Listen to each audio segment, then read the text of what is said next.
મારું નામ કિરીટભાઈ અંબાલાલ બારોટ છે। હું નડિયાદમાં વકીલાતનો વ્યવસાય કરું છું। મારે 50 વર્ષની વકીલાત થઈ ગઈ છે અને બાર કાઉન્સિલ ઓફ ગુજરાતમાં હું 5 ટર્મથી એટલે 1994થી સતત 32 વર્ષથી મેમ્બર તરીકે સેવાઓ આપું છું।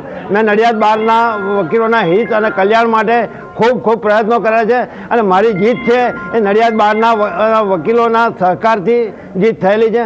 નડિયાદ બારના વકીલોનો હું ખૂબ આભાર માનું છું અને મારી જીત પાછળ મારા કાર્ય અને મારા વકીલોનો સાથ સહકાર આ બે જ અગત્યના છે। મને આ ચૂંટણીમાં 442 મત મળેલા છે અને નડિયાદ બારના સભ્યોએ મારા પર જે વિશ્વાસ મૂક્યો છે તે બદલ હું એમનો ખૂબ આભાર માનું છું। બાર માટે શું વિકાસ કરશો તમે? બારનામાં બેન્ચ અને કોર્ટમાં વકીલો અને ન્યાયાધીશ સાથે ઘણી વખતે ઘર્ષણ થતા હોય છે।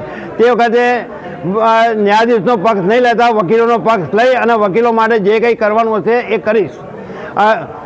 ખોટા ઠરાવો કરી અને પછી કલાકમાં વિડ્રો કરી થયા છે ભૂતકાળમાં, એવા ઠરાવો વિડ્રો નહીં થાય। જે કરવાનું હશે એ કરવામાં જ આવશે। એટલે ચોક્કસપણે વકીલોના હિત માટે અને વકીલોના કલ્યાણ માટે ન્યાયાધીશની ખુશામત નહીં કરી અને વકીલોનો પક્ષ લઈશ। આટલી વાત આ જ છે। મારું નામ વિલાસકુમાર રમણીકલાલ અમીન છે। અગાઉ પણ હું ઉપપ્રમુખ તરીકે ચૂંટાઈ આવ્યો છું અને ફરી વાર ટોટલ કુલ મતદાન 786 હતું, તેમાંથી 447 મત મને મળ્યા છે। તે બદલ હું નડિયાદ બારના એસોસિએશનના તમામ વકીલોનો ખૂબ આભાર માનું છું।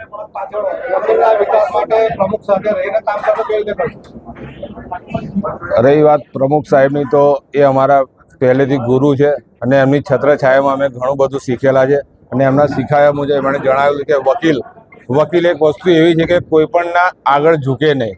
અને ઘણા સમયથી અમે જોતા આવ્યા છે કે ન્યાયાધીશો તેમજ પોલીસ સ્ટેશન તેમજ અન્ય સરકારી ઓફિસોમાં વકીલોનું ઘણા સમયથી અન્યાય થઈ રહ્યો, એ આજ પછી નહીં થાય એવી અમે તમામ કાર્યવાહી કરીશું। મેં હાલની ઇલેક્શનમાં નડિયાદ બાર એસોસિએશનની 2026ની કમિટી માટે જોઈન્ટ સેક્રેટરી તરીકેની ઉમેદવારી નોંધાવેલ। 780 જેટલું મતદાન થયેલું અને એમાંથી મને 514 જેટલા વોટ મળ્યા છે અને મને વિજેતા જાહેર કર્યો છે। અગાઉ જ્યારે ચૂંટણી હતી ત્યારે અમે કેમ્પેનિંગ કરતા હતા કે અમે જ્યારે જીતીશું ત્યારે અમારા જે પ્રમુખ જીત્યા છે કિરીટભાઈ બારોટ, એમની સાથે રહી અને વકીલોના કલ્યાણકારી કામ કરીશું। જે નવા વકીલ આવ્યા છે એમને જે 3 નવા કાયદા આવ્યા છે એનાથી અવગત થાય અને એમનું જ્ઞાન વધે તે માટે લીગલ સેમિનાર રાખીશું। કોર્ટ અને વકીલો વચ્ચેનું જે સંબંધ છે એ સારો સુમેળભર્યો જળવાઈ રહે અને વકીલને ક્યારે પણ કોઈ પણ સરકારી કચેરીએ કોઈ ઘર્ષણ થાય તો વકીલના હિતમાં નિર્ણય લઈશું અને અમે હંમેશા વકીલને કલ્યાણનું અને અમારા વકીલોમાં એકતા વધુ વધે અને વકીલોનું ડેકોરમ જળવાય એવા પ્રયાસો કરીશું અને પ્રતિષ્ઠા વકીલોની સમાજમાં સારી બને એ રીતના અમે પ્રયત્ન કરીશું।